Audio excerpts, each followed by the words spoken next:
Spoštovani in predragi bratje in sestre, z nedeljo Jezusovega krsta smo pričeli tako imenovane navadne nedelje. Danes jim pravimo nedelje med letom. Včeraj je bila tako že 4. nedelja med letom. Berilo iz Stare zaveze navaja del Mojzesovega govora izraelskemu ljudstvu. Ko se je Mojzes že postaral in se poslavljal od ljudstva, ki ga je izpeljal iz Egipta, mu je obljubil, da mu bo Bog po njegovi smrti pošiljal preroke in polagal svoje besede v njihova usta. Danes nam beseda prerok pomeni nekoga, ki napoveduje prihodnost.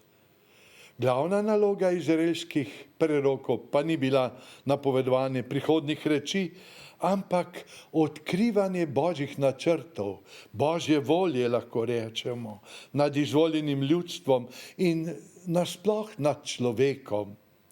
Starozvezni prerok je bil razlagalec Božje volje, živo orodje Svetega Duha, oznanjevalec Božjih zakonov, z eno besedo verodostojen posrednik med Bogom in človekom.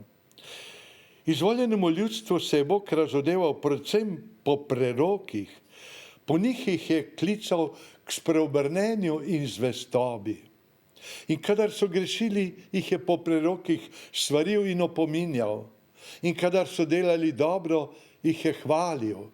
Ko so bili žalostni, jih je tolažil.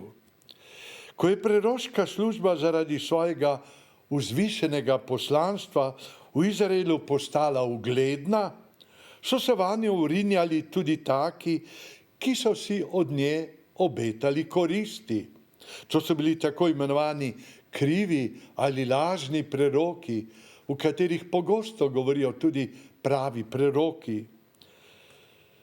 Teh ni manjkalo še zlasti na dvoru. Judovskim oblastnikom so Božje zakone razlagali tako, kot so vedeli, da jim bo najbolj po volji, najbolj všeč.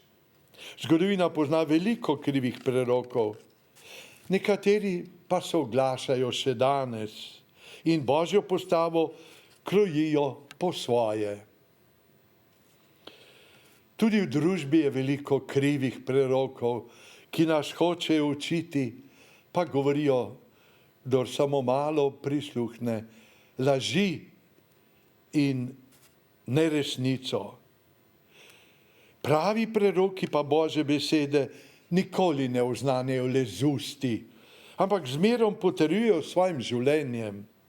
Besede in osebni zgled so pri njih eno in isto. Samo tako so lahko prepričljivi glasniki tega, kar Bog po njih govori svojemu ljudstvu. V pismu Hebrejcem je rečeno velikokrat in na veliko načinov je nekdaj Bog govoril očetom po prerokih. V teh dneh poslednjega časa pa nam je spregovoril po sinu. Ta sin, torej Jezus Kristus, je prerok z veliko začetnico, saj je učlovečena Božja beseda sama. So svojo navzočnostjo in nastopom, vsem svojim življenjem in deli razodeva Boga. Oznaniti nam je prišel vse, kar je slišal od svojega očeta, tako je sam rekel, in vselej je delal samo to, in to, kar je Bog, Oče, hotel, da reče in naredi. Evangelisti poročajo, kako je svojo mogočno besedo potrjeval znamenji in čudeži.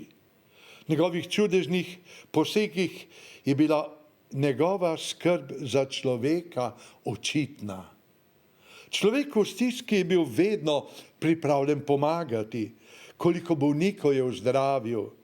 Hodil iz kraja v kraj, pravi, ozdravljal njihove bolezni in slabosti, izganjal hudobne duhove. Pa ne le telesnih bolezni, zlasti duševnih in duhovnih. Vedel je, da je najhujša bolezen greh, najhujši sovražnik. Zato je grehu in njegovemu zagovorniku Satanu napovedal neizprosen boj, dokler ga ni na križu svojo smrtjo tudi premagal.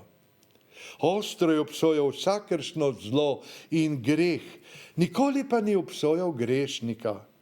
Človek, če tudi grešni človek, je bil zanj neprecenljiva vrednota, čudovit biser, ki ga je treba le pošteno očistiti, pa bo prišel na dan ves njegov sijaj.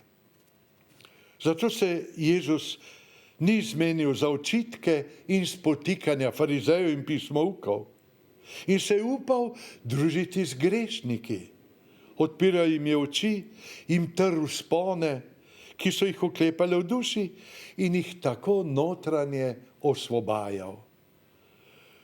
Kolikor bolj premišljujemo Jezusov odnos do človeka, njegovo ljubezen do slehernega posameznika, na zunaj še tako nepomembnega, tem jasneje nam postaja, kako krivične in podtikanja so trditve, ki jih neredko slišimo, češ, da krščanstvo ovira človekovo rast in napredek,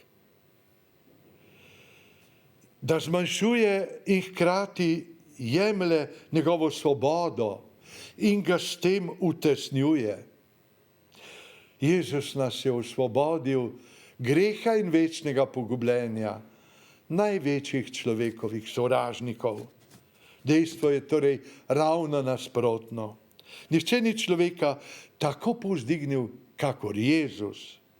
Mu dal večje svobode, mu dal večje časti in dostojanstva, čast in dostojanstvo samega Božjega otroka, otroka sreče in življenja, dediča nebes. Spoštoval je iskreno prepričanje vsakogar. Nikogar ni silil k dobremu, ker je cenil človekovo svobodo. Njegov nauk je duh in življenje. Ali za tistega, ki ga prostovoljno in s prepričanjem sprejme in živi. Bog nam daje razsvetljenja, modrosti in moči, da se ga bomo svobodno in z veseljem oklenili. Amen.